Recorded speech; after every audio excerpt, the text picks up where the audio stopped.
Hi, everyone. This is Raquel. Hi, and this is Jennifer. Welcome to Madness Cafe. This is a feminist podcast where we talk about women's issues, politics, and health and wellness. And where those issues intersect. Hey, everybody. Welcome back to Madness Cafe. Today, Jennifer and I have a return guest, Kara Nicole Bitar, who was with us for the first time on January 6th of 2022. That's when her episode aired, her first episode. That was episode 28. So you guys need to go back and take a listen to that because that was a great episode. But today we're going to talk about a slightly different topic. And let me give you Kara's bio because Kara is very accomplished and I want everybody to know about it. Kara holds a Juris Doctor from Duke University School of Law and practiced high-stakes corporate litigation at one of the largest law firms in the Southeast. While practicing law, she realized that despite having what is deemed a high level of success, many people were unhappy, stressed out, worn out, unhealthy, and lacking in a love and excitement for life. Kara now combines the dedication and commitment that it took to become a successful attorney, real-life training in what it takes to succeed at high levels, an extensive research experience and training in how to optimize our lives to help individuals excel in their professional and creative endeavors, be energized and excited about life, and experience their full potential.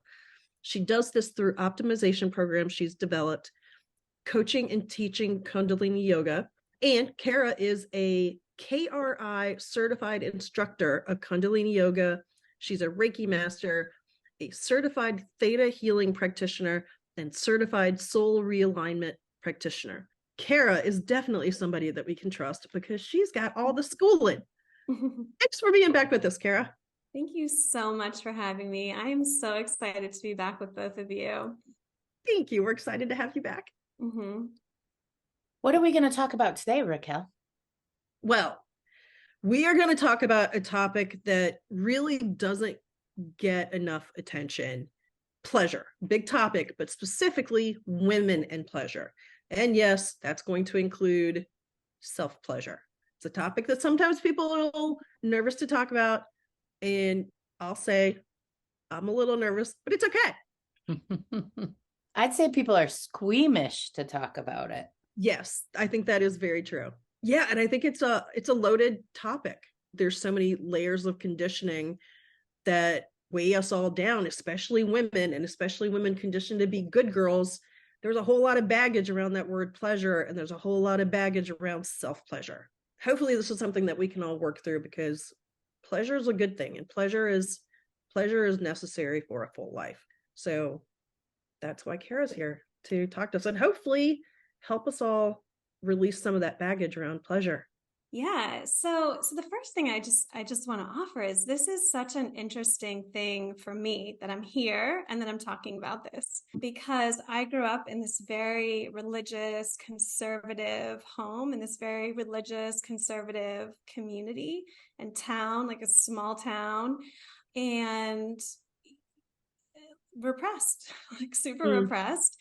And sex was considered this kind of lower form of expression.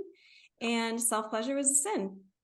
And then too, I went into very kind of, I went to more conservative, I went to a Catholic college, I went to a more conservative law school, and then I practiced litigation in a corporate environment. And so, I had this kind of, that's not the environment where you talk about things like self-pleasure, right?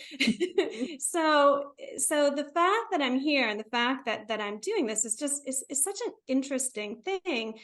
And so the first thing I want to offer is for people who kind of feel like that's the environment I grew up in, or even if they didn't, I think that it's changing. But in this experience that we're in, we do have a very strong religious kind of overtone of everything, even though things are changing. And so even if people kind of feel like, well, maybe I didn't grow up in that environment, I do think we kind of have these overtones of this. And I just want to offer, like, if I can be here talking about this, right, this is available for everybody. And the other thing I want to offer too at the very outset is there's a reason that I'm here talking about this. And the reason is because what I've found through my own journey and my own exploration is that if we take sex off the table, right? If we're rejecting it, or if we're even treating it as this kind of lower form of existence, or if we're dissociating from it or from ourselves, and we think we're going to reach these states of enlightenment, these states of higher consciousness, these states of where we have everything we want, we manifest all the things we want, I would say we are mistaken. That is not going to happen. This is a fundamental and critical piece of us really coming into what I would call the truth of who we are, coming into these higher levels of consciousness. And I found that through my own exploration, through my own experience. I know this, but what I would offer is ancient traditions knew this and they taught this. That we've kind of been overtaken by kind of these kind of religious things. This is not what it always was. David Deida wrote a book called Finding God Through Sex.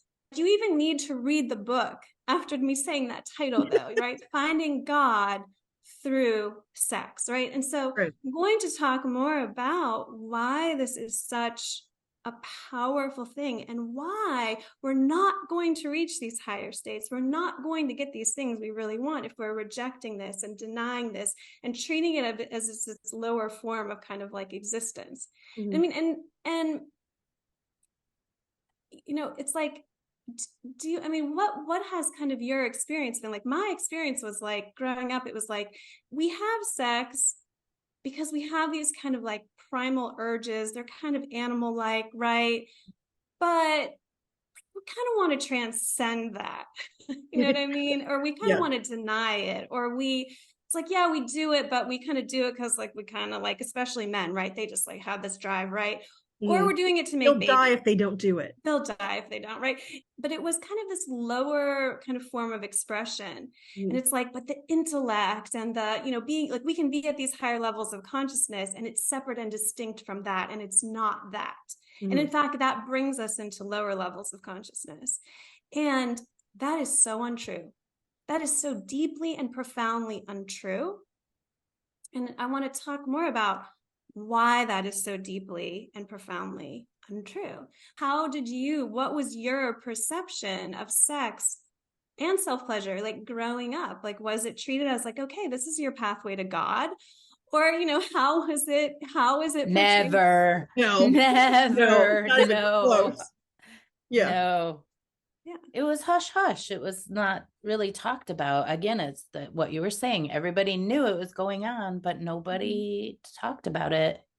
And in fact, so many mixed up messages as a girl, because you're not supposed to, you don't want it, but also once you get married, you're supposed to turn on a switch and suddenly want it. And it's just so confusing.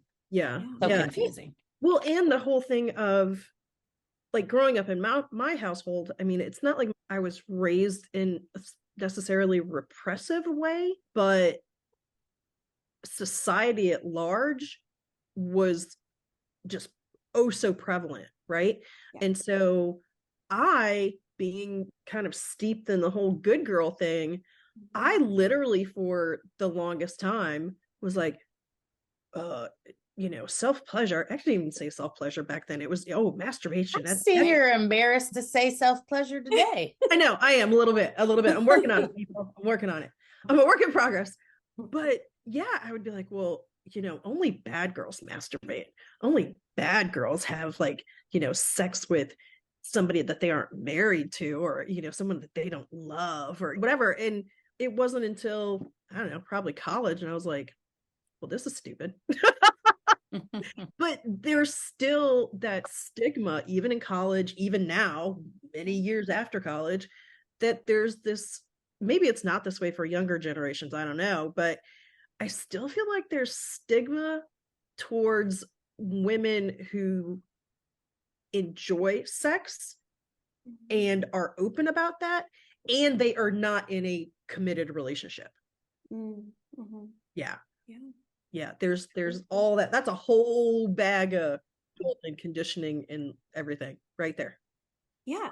And so yes to all of this, right? And so the thing that I want to just like kind of look at here is, though, okay, so we've got all of this stuff about sex, all of this repression, all of this shame, all of this guilt, all of these concepts too, that like women don't want sex or shouldn't want it or shouldn't want to self-pleasure. And like growing up, I thought if I wanted to self-pleasure or want that, I was some sort of like deviant, right? Like some sort of sexual, like there's something wrong with me because like women don't want that. Yep. Right. Yeah. So there's all this shame and all this guilt. But here's the thing. Is what we're currently doing working? No. Right? No. Definitively no. Yeah, no. It's not working.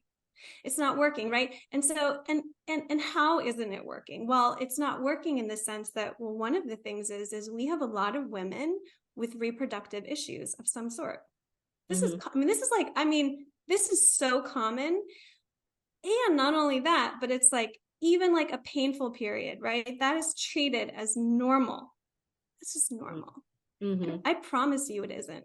Because I went from having them to not having them.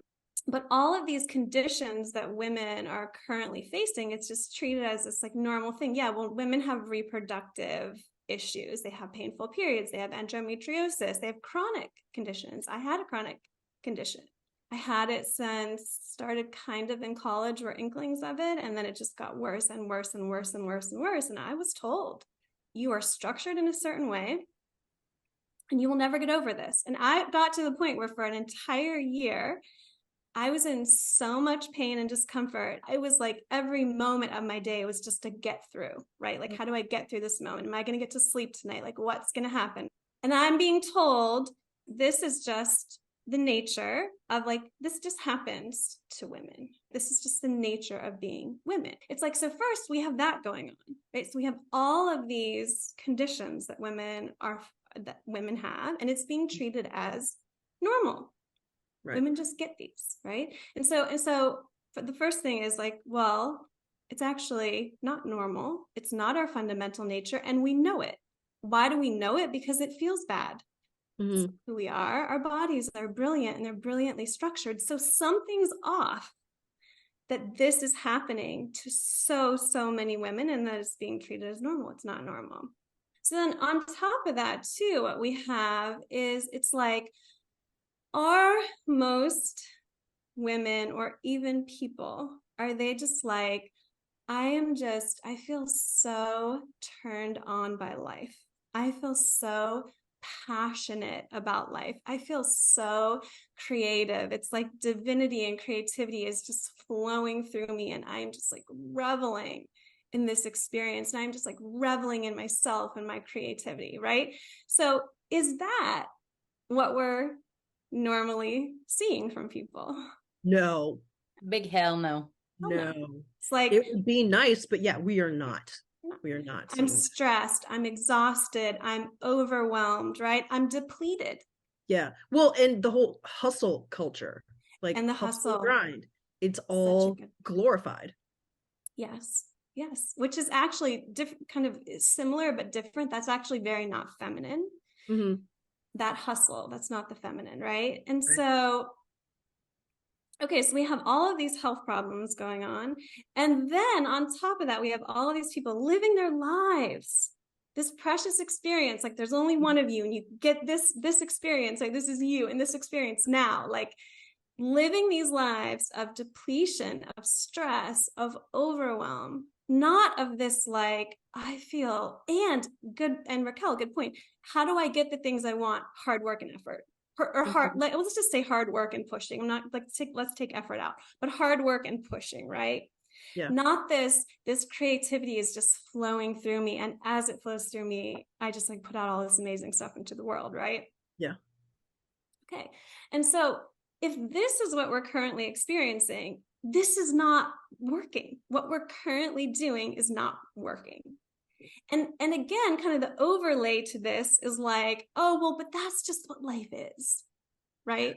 That's just what life is. So let's just suppress all this sex stuff. Let's just act let's just do it. But this is just what life is, right? And it's like, no, it isn't. Well, because our joy is not supposed to come until the afterlife. Well, excellent point, Raquel. Right? Yeah.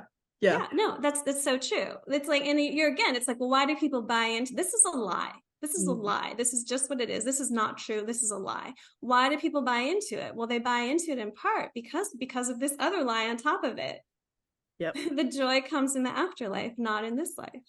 And so just get through this life, prove yourself to, I don't know who, right? But prove yourself, and then, right? Yeah. And so it's like, we just got to look at this first of all and be like, is this working? And the answer is no. And so for me, interestingly enough, when I left my job, actually, while I was really kind of getting to that point of leaving, one of the first things I did a deep dive into was sex. Huh. Seems kind of right. Like, yeah. Why was I led to do that? Right. Of all things. Yeah, that's interesting. Yeah. It's interesting. But it was like, I came across these programs that this woman was offering that were all about sex. At first I was repulsed. I was like, why are you just like, this is just like icky, right? I felt like this is icky, right? Yeah. Yeah. But I kept being this like drawn to this, like, why am I so drawn to these teachings on sex? Why am I so drawn to this stuff? I'm in this state of, like, when I was in my job, I was in a state of making a lot of money and having all the outside success, but being so deeply miserable internally, hoping I didn't wake up in the morning. And on top of it, having a slew of health problems, right? Like laundry list, right? It was not healthy, even though I was trying really hard to be healthy, because I was. And so one of the first things I was drawn to were this deep dive, these teachings on sex. It's very interesting. Part of my thing was like, as much as I was so repressed, and getting through that work was actually really challenging for me, because to a lot of it, I was just like, it was like I felt repulsed by it. I know now that was just conditioning. It's like there was this part of me that knew very, very much and very truly what we are currently doing is not working. It's very off. Yeah. So then what, right? And it's like, when you kind of get to that point too, it's like, as much as we've been told this is what it is, this is what our experience is, it's this hard, difficult, diseased experience. Would you agree that there is a part of you that knows, no, it isn't? That is not why we're here. That is not who we are. That is not our fundamental nature. It's like there's a part of us that's always speaking, even if it might seem kind of muffled. It's like, no, there's more, right? There's more. Something's very off with this. And so what I would appeal to in people is this thing that we've been taught that's normal and that's just what life is, really feel into like your beingness. You know that this isn't true. You know it's not true. You know there's something else, right? So now what does it take then to experience the something else? And I would say that sex and self-pleasure is actually a critical piece of this. It's a fundamental piece of this. Yeah. Jennifer's very excited. Yeah, because that's far from anything we've ever been told. Yeah. Yeah. We're not taught that, not only that pleasure is okay, we're not taught that pleasure is critical and fundamental. And powerful. Yes, exactly. That's why it's been pushed down and suppressed, because there's so much power to it and power that comes from it. So it gets pushed down. That's right. That's exactly right. So if we look at kind of as religion took hold, what was really happening? It was a power grab. And so you really hit it on the point. It's like, there's actually so much power in this. And it's right within you, and you have it, and you don't have to go outside and get it. It's in you and you have it, and you can actually do it with yourself, right? This very powerful thing you can do. If everybody knew that, they wouldn't be looking to all of these institutions for whatever, like giving them money or doing, like following them, right? It's like you hold the power within you. And also too, when it comes to being in states of disease, right? If women knew the power of self-pleasure, which again, we're going to talk more about that, because I just want to be clear too, what I'm advocating for in self-pleasure is I advocate for this very specific way of self-pleasuring. It's not like, so some people are kind of like listening to this, like, listen, I've self-pleasured and I'm not in creative ecstasy and I'm not in a state of health. I would say just, it's because we haven't been taught. Not only have we not been taught the power of self-pleasure, we haven't been taught how to do it. That is very true. Creative ecstasy. That's the best thing I've heard. What is that? Yeah. So we all hold within us, we all have gifts and talents, and we all have our own creative expressions. So when you're open and that is flowing through you, it is ecstasy. It is like you're in creative ecstasy, and there's really nothing like it, right? Mm-hmm. But sex models this kind of bigger experience, right? So you experience the ecstatic in that realm, you can then experience it in other realms. It's not just this separate thing that you do. Everything's interconnected. Right? So if you're at that place where like, I can't experience pleasure in my body through self-pleasure, through having sex, why do you think you're going to experience it otherwise? Well, what's a woman to do? Well, masturbate. So we can step into, so it's like we can use, so sex is, it's like this portal way. It's something valuable in and of itself, and self-pleasure is valuable in and of itself and offers so much benefit. But one of the things it does do too is it brings us into these, like, I know what it feels like to have ecstasy flow through my body. I can experience it here, and now I can experience it out in the world, right? So when I was in this super repressed, suppressed state, where I couldn't go into sex and allow myself to have this ecstatic experience, that's not going to happen when you're in these repressed states. And I actually want to talk more about that. It's like you're suppressing and repressing pleasure and feeling good in your physical. Why do you think that you're just then going to feel good outside of that, right? So I had this conversation with this woman. She's going through all of these things in her life that she wanted to change. This feels bad. This feels bad. That I don't like my job. And then this is this. It's like, okay, interesting. And then she says, we get to the topic of sex, which seems unrelated to all of this job stuff and all of this family stuff. And she says, yeah, I have just a really hard time feeling pleasure in my body. So why do you think you're going to then feel pleasure elsewhere? Mm-hmm. If you're suppressing and blocking pleasure and in your physical body, right? You're suppressing and repressing, but in your physical body. And it's like, I have this hard time feeling pleasure. Why do you think your life is then going to reflect all of these things that feel so good to you? In your job, in your relationships, in whatever. Everything is connected. And so that's the thing. What we do is we want to separate sex out. Sex is this thing over here. And then my other life exists over here. No. Everything is connected. And so it's like how you're showing up there and what you're experiencing there is how you're showing up and what you're experiencing in life. This is what keeps coming up for me. And maybe this is reaching a bit, but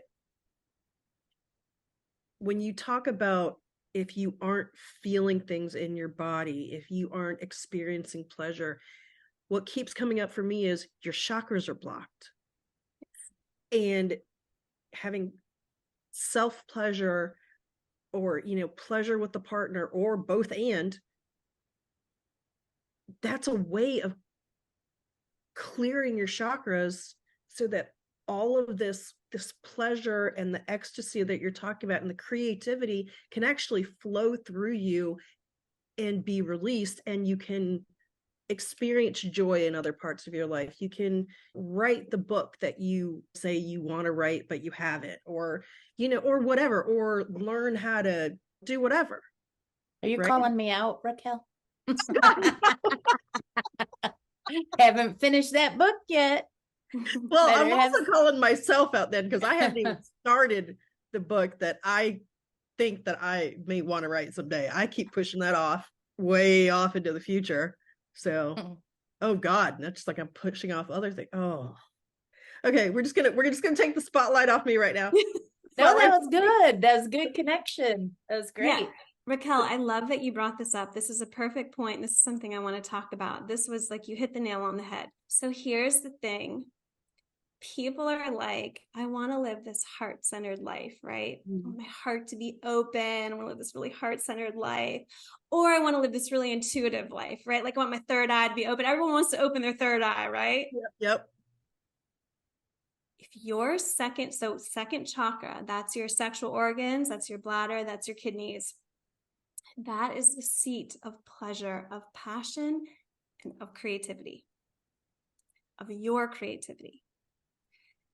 If that is blocked, how are you going to live a heart-centered life?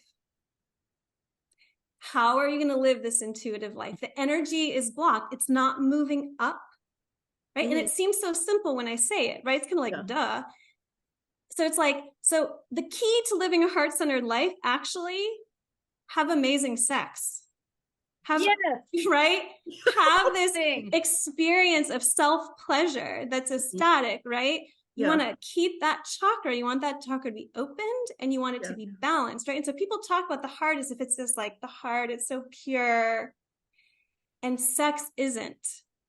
And in fact, when I was growing up, like it was, it's just so, but it was like referred to as if you have these base desires, right? These base desires. I want to be super crystal clear about this. Sex is so innocent.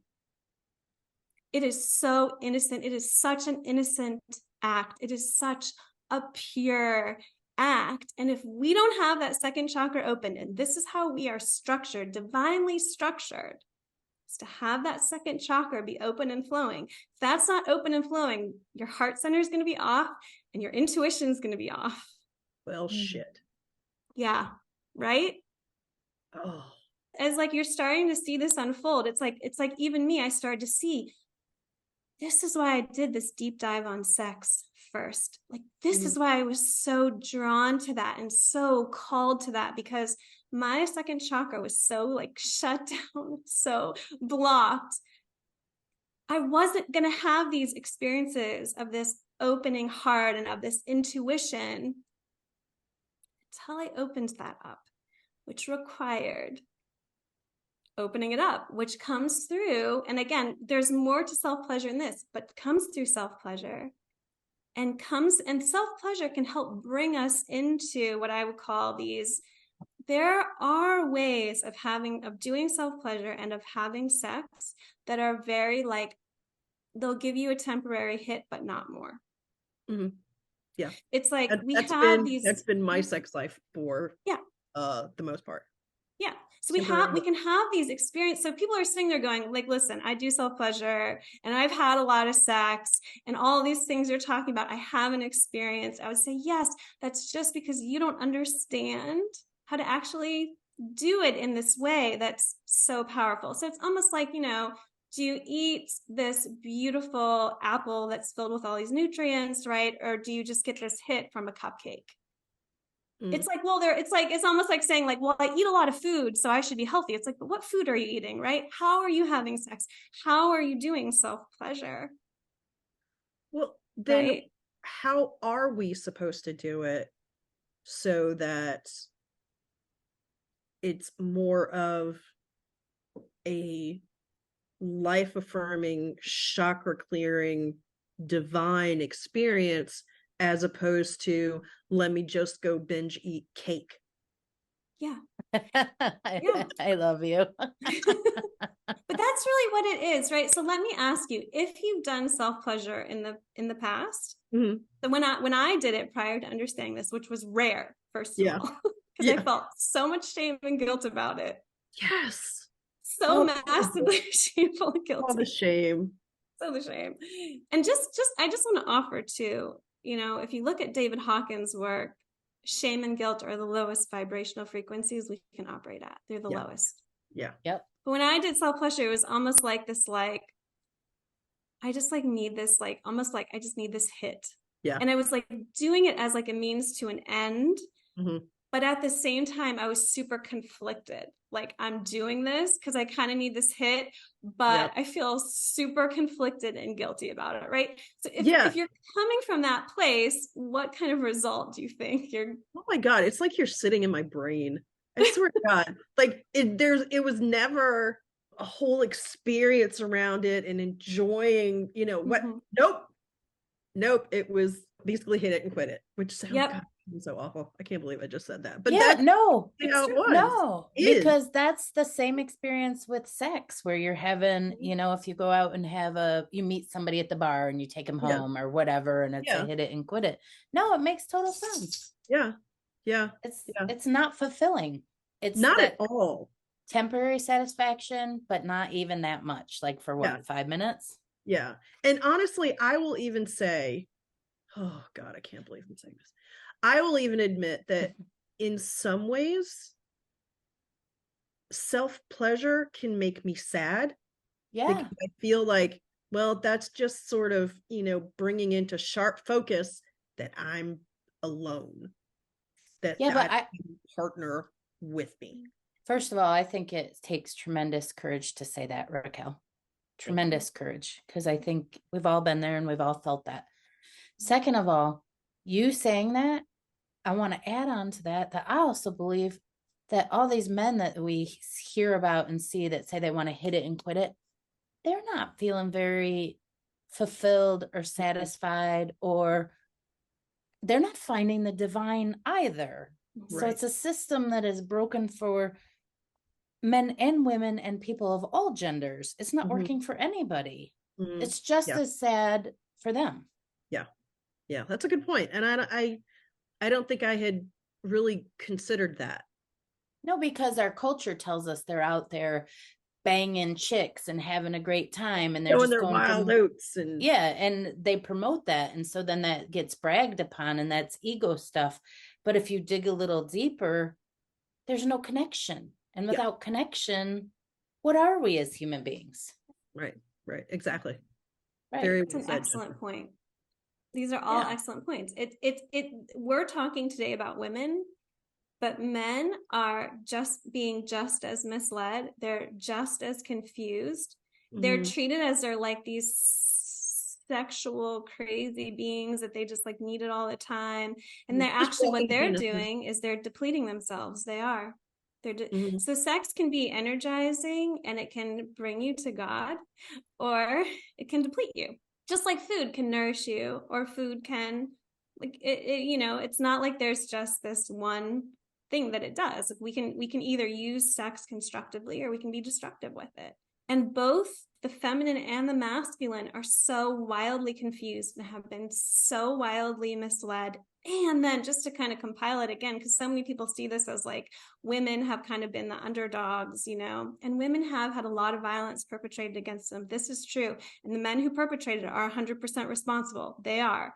But they are very also confused. And then on top of it, a lot of them have been circumcised, which is like kind of blow the lid off of like a barbaric practice. Like, it's so terrible. And it really confuses things. We have both parties, like the feminine and the masculine, both being misled, both being confused, but we can bring it all back. But again, we see it's not working, but it can. We can bring this union back together for both of them. But in terms of like this self-pleasure, this concept for women of almost like, I'm doing self-pleasure, but like, I really wish I wasn't, because I feel kind of bad about it, because it means I'm not with someone, right? Wow, it's like just so, and when in truth, the truth is there's so much power in you doing it. So much deep power in you doing it. And it's like, that's the truth. Yeah.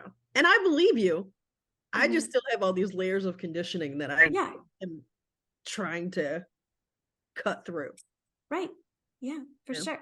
So the first kind of step in all of this, though, is when you go into self-pleasure. And so I lay out in my program in detail how to do self-pleasure. And there's a number of kind of things that go along with that. But one of the first the very first things is when you go into self-pleasure with this conflict of like, I'm doing this, but I shouldn't be, I'm doing it, but I'm kind of feel desperate kind of doing it, then you're creating this, right? This kind of war within yourself. If the first thing that I really want to get people to do is open up to, this is a powerful practice. It's so beneficial for you. And it's so innocent.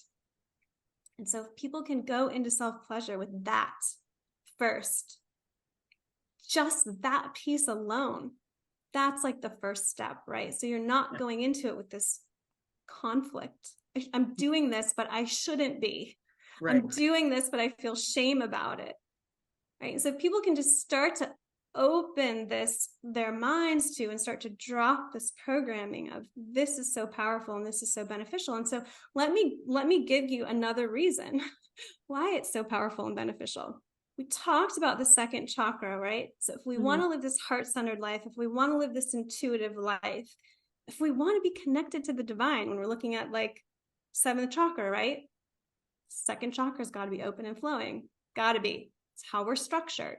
There are certain universal laws at play here that we're not going to get around. So that's the first reason. Self-pleasure help open that chakra, help balance that chakra. And there are specific techniques I give in my program of moving energy while you're self-pleasuring to open that chakra up and to get it balanced. The other piece of self-pleasure, the other thing that self-pleasure can do, again, just to kind of bring people into this, let me see how powerful this really is what most women have done is they have dissociated from their sex organs, or they've rejected them, or take it even further. They're directing negative energy and attention at them. They're mad at them. That was me. Oh, me too. Like I was mad that I was a woman. Same. Yeah. Wow. Yeah. As children, we naturally want to explore ourselves. We naturally want to self-pleasure as children. We do. We are hardcore shamed for that.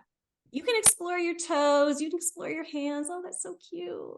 Yeah. But God forbid, right? Yeah. Literally, God forbid. Literally, God forbid. Yeah. God forbid you explore that. And in fact, I was reading this article by this psychologist recently. It's a recent article.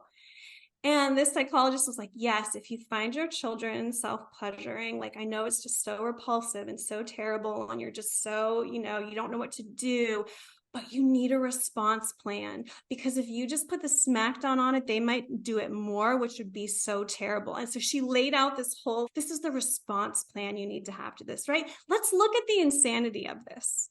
Yeah. This is what happened to us as children. I remember my daughter, one of my fondest memories was she couldn't even sit up yet. And she was sitting in a carrier and she saw her hand for the first time and realized it was hers. And she was just in front of her, just enthralled with that part of her body, her hand. It was the most beautiful thing. Yeah. Why would we suppress any of that? Why? Right. Why would we do that? And because we have weird ideas that have been put into us. Yes. True. It's all the conditioning. It's all conditioning and programming.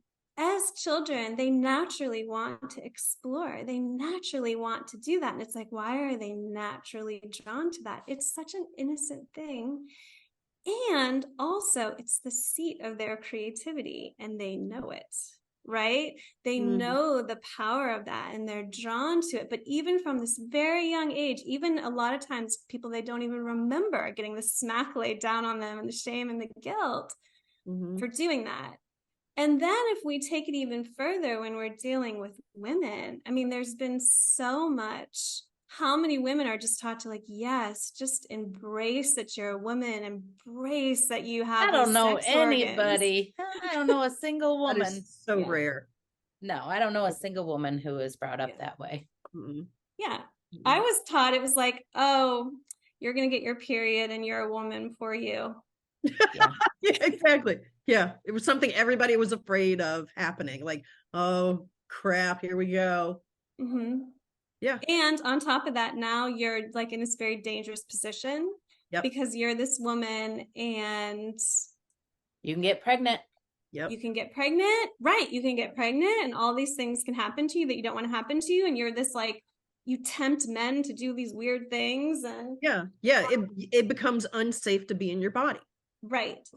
But so what happens is too, women, they are dissociating from and they are rejecting and or directing negative attention and energy at their sex organs, right? Okay, so say, since my dog is whining, this is a good example. So say you have a dog and you reject that dog, or you direct negative energy and attention at that dog, or you just ignore it. Mm-hmm. Is that dog going to be healthy? Is it going to thrive? No, not at all. No. So why do we think that we can be in this state of dissociating from, rejecting, and directing negative energy at our sex organs, and then we're just going to be like wildly healthy?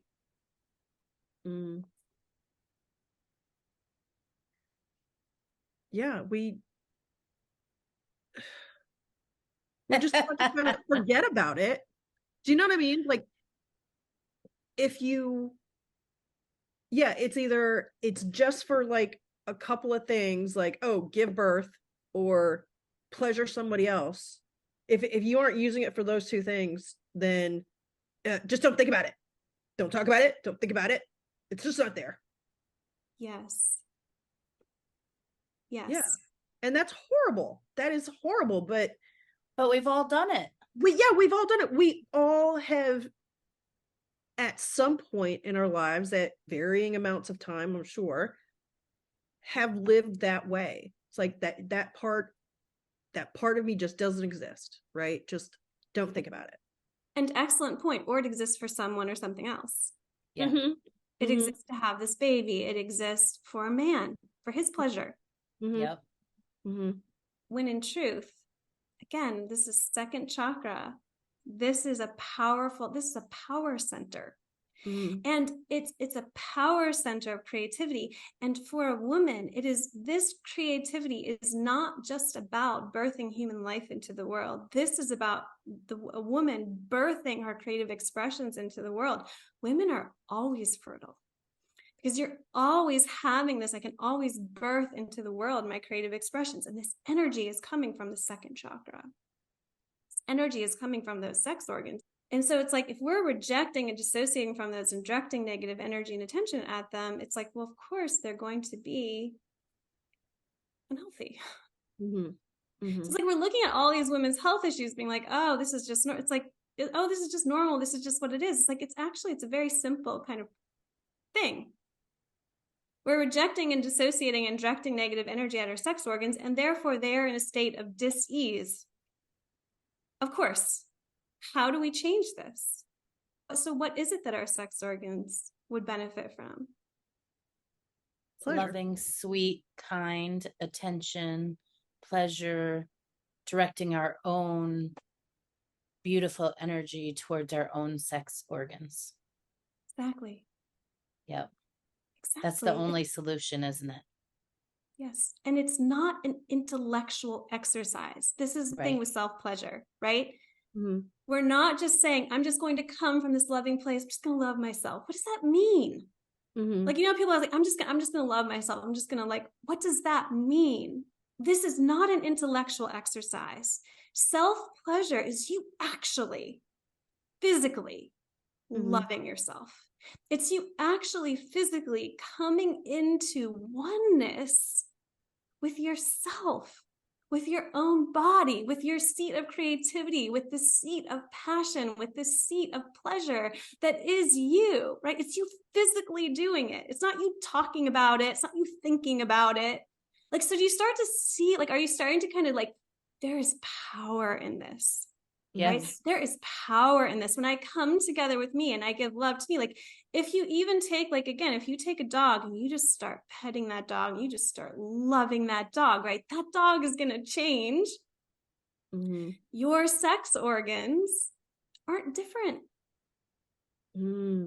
That's pretty powerful. And we don't think about it that way. We certainly don't talk about it that way. The little bit that we do hear about it, at least in society at large, is it's all from the physical. It's all from the hedonistic viewpoint, as opposed to Yes.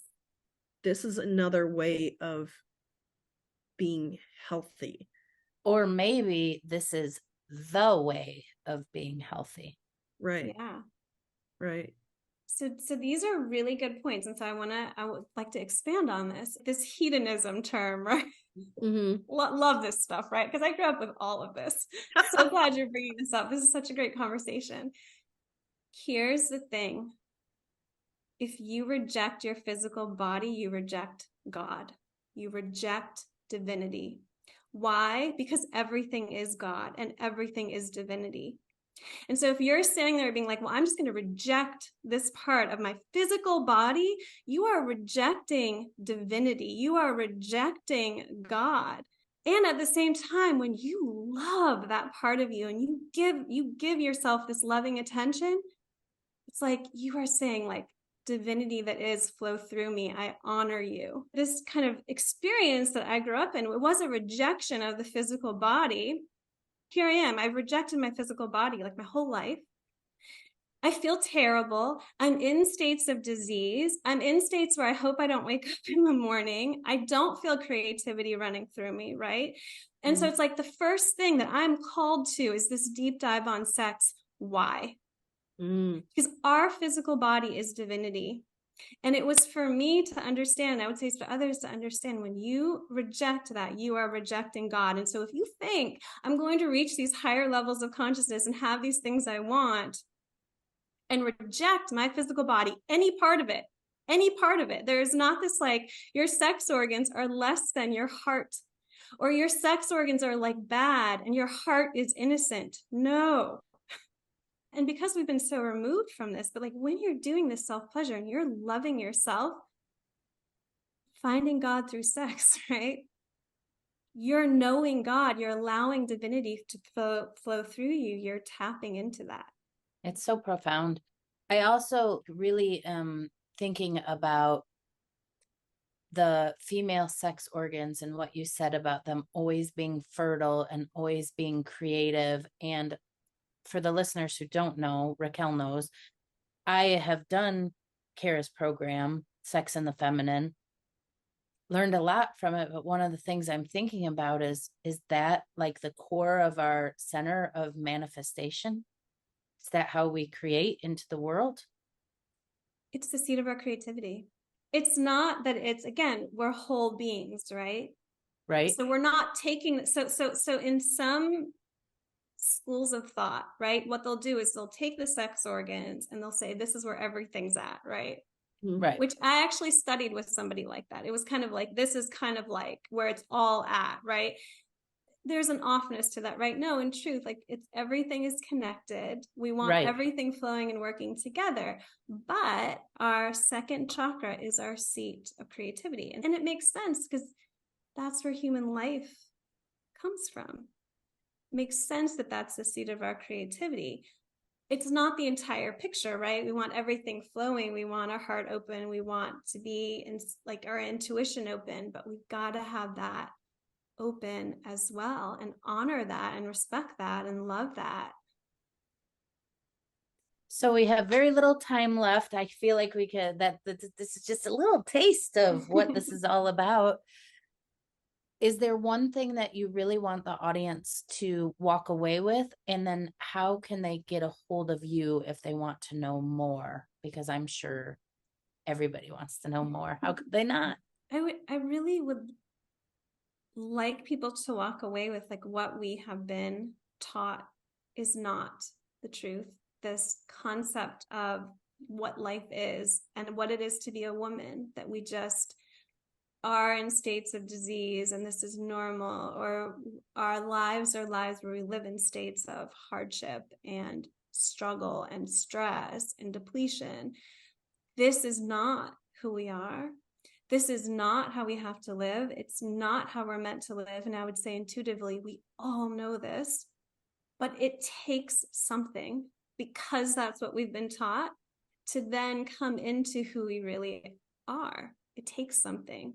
What I would offer is that something, that understanding of those things, it is, if you were to make one priority in your life, like make it that, because everything else then will fall into place. Right? If you have these understandings and you make this a priority and you understand this is not how we have to live, this is not who we really are, this is not our fundamental nature, it's not our fundamental nature as women. The feminine is so deeply powerful, and this is not who we really are. We can have such a different experience, but that takes something. And it takes more than an intellectual exercise. An intellectual exercise isn't going to move the dial. It takes actual action, and it takes understanding what those actions are. And when we commit to that, and when we make that our priority, we change ourselves, meaning we step more into the truth of who we are, the joy, the ecstasy, the creativity. And we also benefit the world. When people are in these states of depletion and stress and disease, like, are you benefiting the world? Can you benefit the world? No. We can have such a different experience, but it takes something, and it's worth doing those things. I would say it's worth that more than anything else. It's worth making that a priority more than anything else. As you do start to step into that, you start to see, oh, wow, I can actually have a really different experience. And when I do that, I benefit myself and I benefit this world. The thing too that I see with so many people, it's like, yeah, like I hear you. I'll do it later. Yeah. And again, that's like, we get so wrapped up in all these things we have to do and all these things that we think are so important. And I was in that camp. And that's why I'm saying this, right? Because I spent all my time, energy, and attention focusing on my job, focusing on making money, focusing on having all these external things that people classified as success. And I thought that was so important. And I thought there was nothing more important than that. I thought that I had these kind of ideas of like what I should spend my money on, what I should spend my time on. And I spent years spending my money and time on things that other people told me was the thing to do. It was a hamster wheel. Yeah. When you start to make something else a priority, and it's, again, people have been through so much schooling too. I think they think like, well, I've already done all this work. I know everything. It's like, if you're living in these states of stress and disease, you actually don't. And I know this from my own experience. When you start to make this a priority, your life changes. It might not change overnight, it probably won't, but it will change. And your impact, it's like you start to impact the world. And the time is now. It's like not tomorrow. Like it truly is now. We tend to just put things off. And I just learned from my own experience, like, make this a priority, make knowing you a priority, make stepping into you a priority, and make it a priority now. Like, do it now. Oh, and if people want to get a hold of me, so my website is karanicolebitar.com. That's KaranicoleBitar.com. We will put that in the show notes. So I do have a new program called Sex and the Feminine. It might be on my website by the time this airs, but it's not currently now. But if you're interested, just reach out to me and we can discuss it. I think we could talk for days and days and days. There's so much. Wow. I wrote a whole list of questions and I didn't ask you a single one. So yeah. Well, it'll be interesting to hear the results from your new program, the responses to it, and the experiences that people have with it and the results that people get from it. I'm really curious to know how that all goes. So please keep us posted, and we'll definitely put the link to your website in the show notes so that people can reach you. Yeah, certainly. That'll be wonderful. And yeah, there is such a depth to, in my program, I cover, self-pleasure is one of the pieces, and we go really in depth of how to do it, but it's really just actually a piece. That's just a piece of the program. And it really goes into this deep dive into sex, but also into the feminine. What does it mean to allow and embody the feminine? And it is a deep dive. And I've found that that is the thing that moves the dial, is this deep dive, because we've been so removed from it. to kind of bring us back, it takes this deep dive, and it's worth that deep dive. Thank you so much, Kara. Thank you so much for having me. It's been such a pleasure. It was so good to talk to you again. I love talking to you. You as well. Bye. Bye. Okay, recap. Okay, one thing that I am taking away from this is, first off, that Kara, it's so easy to talk to Kara, and it's so easy to be vulnerable with her. I mean, the fact that I just basically admitted to everyone listening that I feel sad because of not being in a relationship, and so masturbating makes me sad. For me to admit that, I mean, it's because I feel so comfortable with Kara. And I know that, you've been also working with Kara and you've had an amazing experience with her. I would really urge people to work with her, because she holds such space for the vulnerability that people bring to her. And I think it's so important and needed for us to peel away the layers of shame and guilt around masturbation and however self-pleasure turns up in your life, right? Or shows up in your life, and not just push it away and pretend it doesn't exist and you don't need it. Yeah, I mean, this is a call to action for myself as much as it is for anybody else. And it's just so easy because of the world that we live in to just pretend that, it's frivolous or unnecessary, when it's nothing could be further from the truth. So yes, Kara is my coach. She's been coaching me for quite a while. It started with, I was really interested in the Akashic record reading, so I did one of those with her. And then slowly but surely, I started doing some of the Kundalini Yoga. A year later, I'm still not doing Kundalini all the time. I'm not the perfect student, we'll just say that. But I learned a lot about my chakras. I definitely had my heart chakra was the first thing I had to work with. I could tell because when I was doing the yoga, I was so tight in that part of my body. Mm-hmm. And now it flows so freely. It feels so good all the time. And then the second chakra was something I really needed to work with and continue to work with. But now Kara and I have been working on the third chakra together, which has been really interesting because, as you all know from the last episode, when I went to the Jerry workshop, the Gender Equity Reconciliation International, and we did the work, the breathing exercise, because of Kara, I was so good at it. I had my breathing, my chakras were going, and the music, I could feel it hit my third chakra. And that is what made that exercise work for me. So for me, it's been every little step has led me to something else. And I would say it has been so important to have a coach, to have someone I could talk to. My therapist was great. That was the great first step. But when I wanted to talk about the sexual stuff, because I was pretty sure I had been molested. Yeah. I'll now call that rape. I'm pretty sure I had been raped as a 3-year-old or 4-year-old. We've talked about this before. Kara was willing to go there with me. Wow. Like, she was willing to go there with me and help me open up to this. Well, of course, if you're raped as a 3-year-old, of course you shut down your sex organs. Absolutely. Of course you disown your body. Of course you reject the feminine. And I shouldn't say you. This was all me. Of course I shut down my sex organs. Of course I rejected my body. I have been able to reclaim my body in such a powerful way at the Jerry workshop. Mm-hmm. But most of that, well, okay, that's because of me.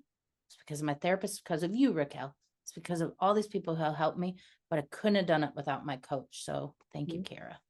Mm-hmm. Thank you very, very, very much. And I am actually kind of a new person. Wow. Yeah. That's amazing. And I really honestly could not be happier for you. I mean, I can see it in your face. It's a transformation and it takes steps. Yeah. Get yourselves a coach, whoever you feel the vibe with. Right. Maybe it's Kara, maybe it's someone else. Well, and the way Kara says that it's not going to happen overnight. It's steps here and there right? It's a journey, Oh, yeah. every bit leads to something else. Oh, yeah. And my journey's not done. I cracked the code. I've reowned my body, but I've got so much more but I can feel it. I ate this thing the other day that my daughter bought. It was chocolate with raspberry, and I was eating it, and I was like, oh my God, this is delicious. Every bite, it was like almost joy in the eating it. I'm not kidding you. And Gabby was like, we've had this before. And I said, we may have had this, but I've never tasted it like this before. You finally felt and experienced the pleasure of eating that. Oh my God. And one was enough. Yeah. It was like before I would eat the whole box. It was so pleasurable that I can feel that pleasure now just thinking about it. That's just amazing. Thinking about eating that with Gabby. That was an embodied experience that I've never had before. Eating a piece of chocolate with raspberry in it. That is amazing. I know. And I want it for everybody. I was literally going to say that exact same thing, is that I want everyone to experience pleasure in all the ways that we can experience it. We deserve it. And as Kara would say, it is our birthright. It is who we are. Yeah, it's connecting with the divine to experience pleasure. The divine. I love that.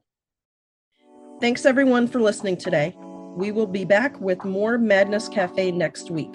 You can find us on Instagram at Madness Cafe Podcast or email us at madnesscafepodcast@gmail.com. Bye.